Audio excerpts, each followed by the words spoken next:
إني وحلي لو ريربا مساجد اسكو قبصدايو annagaa tukinaya annagaa tujin baa la isku qabsaday waa loo gar qaaday waxa la yiri waa sax waa la idin qaybinayaa idinkuna waxaad qaadataan salaada casar iyo salaada duhur qoladii kalena waxa la siiyay salaada maghrib iyo tii cishaa marka waa 4.5 ki garo salaada subax iyo salaatul janaazada iyo labada ciidoodna Soomaalida kala la siiyay ko inta ka baxsana marka toddobaad markii la kala maqnaabay dib u soo noqotay muran bay qoladii duhurkii casarka la siiyay bayri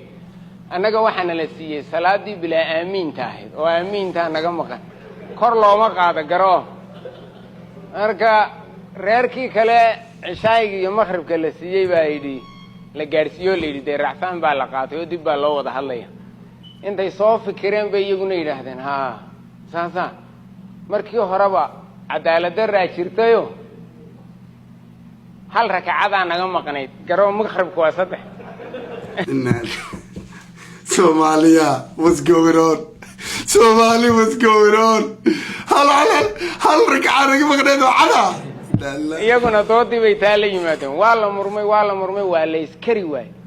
waa la kala kacay oo markaa bay ku heshiiyeen waxay yiraahdeen qoladii duhurka iyo casarka la siiyay salaadoodaynu bila aamiin ka dhigayna maghribkii ayay masaajidkii soo buuxiyeen ilaa imaamkii reerka kala tujinayay masaajidkii bay soo buuxiyeen markuu wala daalin yidibay tiraay qabalan